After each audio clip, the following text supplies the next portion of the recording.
We have been talking about embodied faith during Lent, and we're going to continue this theme into the rest of the year because it's incredibly important. The truth is that this is a message in our scriptures that has been lost over time. There's something in human beings that leads us to separate our spiritual life from our physical existence. This was a problem even in the time of our scriptures. One of the great early questions of the church was, is Jesus human or God or both, and in what degree? If he was divine, could he be fully human? If he was fully human, could he really be divine? Maybe he had only seemed human. The story we are following today, the so-called story of Doubting Thomas, is really the story about making it clear that Jesus is human, that his pain was real, and likewise our body, our mind, our spirit are also interconnected. It is a story about how we come to experience God with our full selves, body and spirit. So we pick up the story after Easter morning has come and gone. There was this miraculous revelation, but now we find a frightened crew of disciples as evening falls. And they are huddled together in a house in the dark, fearing for their lives. They don't know what to do or where to go next, and maybe they wonder if the people who killed their leader are now coming for them too. Maybe they ask themselves, what future do we have after giving up families and jobs and livelihoods and communities in order to follow this man who has been executed as a criminal? We know something of this feeling of having your world turned upside down, disordered suddenly. How much have the uncertainties of this past year affected all of us, even those of us who have kept jobs? We have found ourselves huddled in our homes, trying to make sense of a new reality, nervously holding on to whatever we could find. Businesses, families, churches, all of us have experienced financial loss and the loss of separation and pain of long distance relationships. So maybe we can understand something of what the disciples are going through in this moment.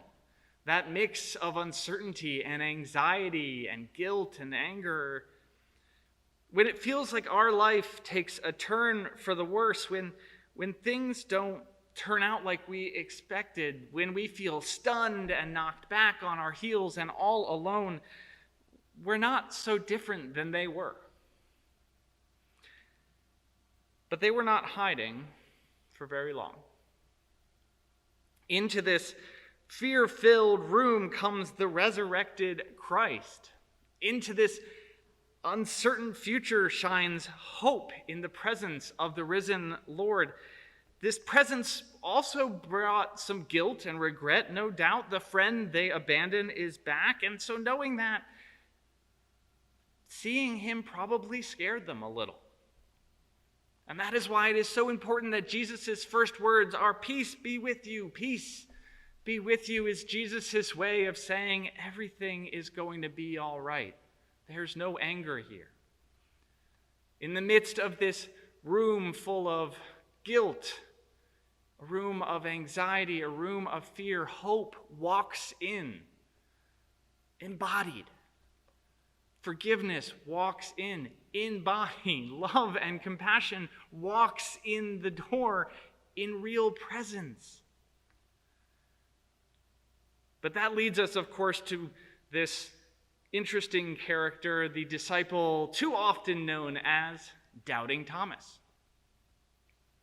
People tend to give this guy a hard time simply because he wanted visual confirmation. But in a way, he's really no different than the other disciples. They didn't believe when the women who saw Jesus at the gravesite ran to them and told them of his resurrection. They believed once they had seen with their own eyes, and Thomas is asking for the same thing. Thomas maybe shouldn't even be called Doubting Thomas at all. Maybe we should call him Questioning Thomas, Critical Thinking Thomas, Thomas who asks hard questions, practical, cautious, intelligent Thomas. He should be our role model, not someone to avoid. These days, when we turn on the news, there are too many people believing things for no good reason at all. Don't open up Facebook if you don't want to experience this for yourselves. There are so many people who believe impossible things, and that actually can be dangerous for the rest of us because it leads them to behaviors that put all of us at risk. So here, Thomas should be the role model, the one who asks hard questions, who can be a guide to figure out, yes, I want to discern what is true and real in this world. After all, what Thomas is really asking is not, oh, is Jesus real? Thomas was called the twin and was a disciple long before this day. What Thomas is asking is this Jesus who appears the same one who was crucified? He wants to see scars on Jesus' hands, scars that tell a story. He wants to know that the story of who Jesus is and what he did and what he went through and his sacrifice and love for everybody is still alive in this resurrected Jesus. Scars, after all, tell us what has happened to us. They are a part of who we are. They tell a story. They speak to what matters to us and what we've lived through. And Thomas simply wants to make sure that this is the same Jesus who lived through this and was resurrected. So Jesus showed them his hands and his side where he was wounded, not just for proof of that he's Jesus, but proof that it was Jesus who was crucified is now resurrected. That proof is embodied, that love is still in the person of Jesus. This was a person they had so recently watched die a lonely death on the cross. They need to see that this same person now stands before them, and not a hallucination, not a ghost, not a hologram, but a human being embodied yet resurrected. Thomas wants to see the real Jesus, a Jesus who is defined not by suddenly the slate being wiped clean, but by the fact that the Jesus who is resurrected is the same Jesus who makes a great sacrifice. The identity of Jesus is now inextricably linked to this sacrifice, this willingness to die on the cross. And so that loving sacrifice, that utmost extent of a willingness to love others and not turn violence back upon them, Thomas simply asks, I want to make sure that that same Jesus with that same scar that tells that same story is the one that stands before us today. Now, if you ask me, that's a beautiful thing that Thomas is asking, not a skeptical, ugly one. But it raises a question. Why does then Jesus say, well, have you believed because you have seen me? Blessed are those who have not seen and yet come to believe. Well, we don't get to see Jesus in the flesh with the scars of his experiences. But that doesn't mean we don't get to experience the presence of God, a God who is often wounded in all that we see around us. We just have to learn to look. For some of us, the presence of God comes in a time of need, as a feeling of comfort. Sometimes, even before we ask, in a way that is so real that we just know it to be true. More often than not, we experience God and the presence of Christ in relationships, in the lives and examples of others. We see the reality of God active and alive when we are loved with all of our flaws, unconditionally, like the disciples who betrayed Jesus and he walks into the room. We watch in amazement the lives of people, of friends and acquaintances who sacrifice their own comfort, their own well-being in order to care for the needs of others, who make miraculous transformations in who they are because God has entered into their life. And we see those same people with their scars going out to heal the wounds of others.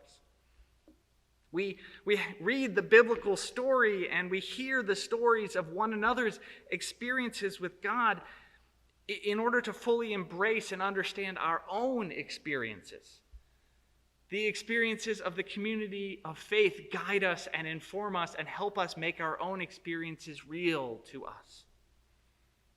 We need to hear and see and share the experiences of people who believe that love and justice are at the core of creation and who then act on that belief. We need people who doubt, people who question, people who wonder why things are the way they are in the world, because it brings us a little bit closer to the way the world should be. It brings that beautiful dream of God that lives in our spirit closer to the reality of God's love in the world that we so often struggle to experience in our bodies. So we experience Christ in community, not a perfect community, but a community that has wounds and scars and comes with its flaws on its good days and on its bad days. And yet we reach out in the midst of all of this to touch each other. We experience God and we make God's presence our own, not because we have doubts, but in spite of those doubts. The doubts don't get pushed aside. They become part of who we are and who we seek to be always in this world. The story of Thomas at the end of the day tells us that embodiment matters in the life of faith and in the quest for justice in our world.